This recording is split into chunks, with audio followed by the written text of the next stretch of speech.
Pasukan Pengamanan Presiden. Pasukan Pengamanan Presiden atau Paspampres adalah satuan pelaksana di lingkungan Tentara Nasional Indonesia (TNI).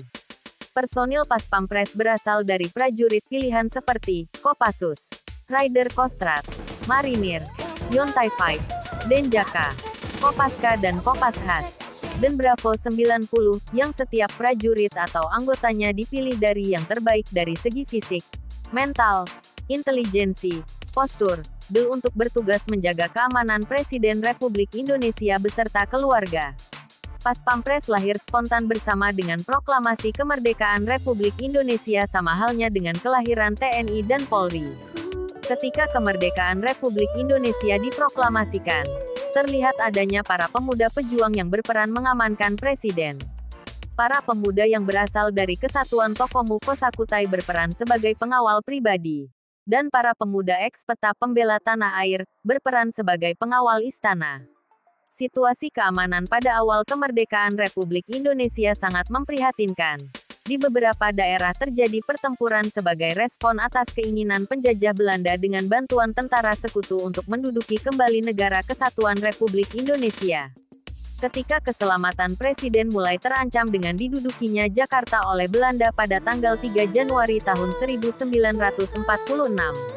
Mengingat kekuatan bersenjata Belanda semakin besar dan terpusat di Jakarta, serta pertimbangan intelijen RI saat itu yang memperkirakan adanya keinginan Belanda untuk menyandera Presiden RI dan Wakil Presiden RI, maka atas perintah yang dikeluarkan Mar.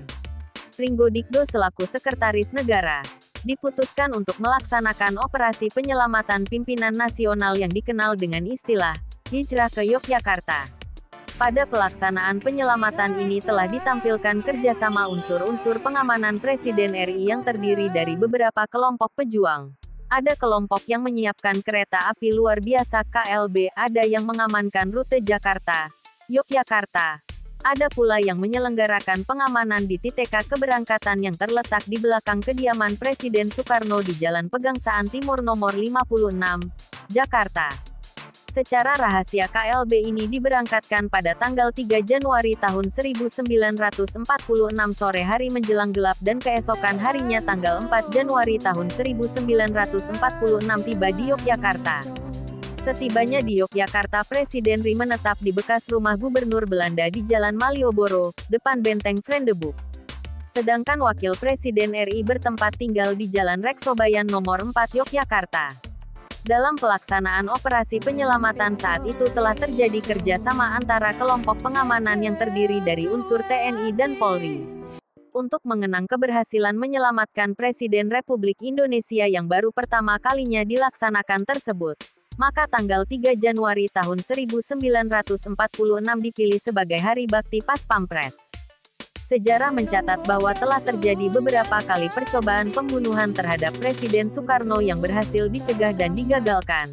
Antara lain, peristiwa perebutan kekuasaan tanggal 3 Juli tahun 1946, peristiwa Granat Cikini tanggal 30 November tahun 1957, peristiwa MIG 15, Maukar, tanggal 9 Maret tahun 1960. Peristiwa pelemparan granat di Jalan Cendrawasih tanggal 7 Januari tahun 1962 dan peristiwa penembakan pada saat Idul Adha di halaman Istana Merdeka Jakarta tanggal 14 Mei tahun 1962. Mempertimbangkan dan mengantisipasi keadaan yang demikian mengkhawatirkan terhadap keselamatan jiwanya tersebut dan atas usul Menkohankam Kasab Kepala Staf Angkatan Bersenjata, pada saat itu Jenderal A.H. Nasution, maka Presiden Soekarno berkeinginan untuk membentuk sebuah pasukan yang secara khusus bertugas untuk menjaga keamanan dan keselamatan jiwa kepala negara beserta keluarganya. Pasukan khusus tersebut dikenal dengan Resimen Cakrabirawa. Cakrabirawa adalah nama senjata pamungkas milik Batara Kresna yang dalam lakon Wayang Purwa digunakan sebagai senjata penumpas semua kejahatan. Selanjutnya bertepatan dengan hari ulang tahun kelahiran Presiden Soekarno tanggal 6 Juni tahun 1962 dibentuklah Kesatuan Khusus Resimen Cakrabirawa dengan Surat Keputusan nomor 211 PLT 1962. Resimen Cakrabirawa dibentuk dalam rangka untuk meningkatkan kemampuan pengamanan yang semula Presiden Soekarno hanya dikawal oleh Detasemen Kawal Pribadi, DKP, di bawah pimpinan Komisaris Besar Polisi Mangil Martowijoyo menjadi satuan yang anggotanya dipilih dari anggota-anggota terbaik dari 4 angkatan yaitu Angkatan Darat, Angkatan Laut, Angkatan Udara dan Kepolisian yang masing-masing angkatan terdiri dari 1 batalion dengan komandannya Brigadir Jenderal Mo. Sabur dan wakil komandannya Kolonel CPM Maulwi Saelan. Tujuan dibentuknya Resimen Cakrabirawa ini sebagaimana disebutkan dalam amanat Presiden Soekarno pada upacara penganugerahan 2J kepada Resimen Cakrabirawa tanggal 9 September tahun 1963. Setelah 3 tahun bertugas, peran Cakrabirawa sebagai resimen khusus yang bertugas melakukan pengawalan dan pengamanan terhadap diri Presiden Republik Indonesia beserta keluarganya berakhir pada tanggal 28 Maret tahun 1966. Kesatuan ini dilikuidasi berdasarkan Surat Perintah Menteri Panglima Angkatan Darat Nomor Sprint 753/1966 karena proses sejarah.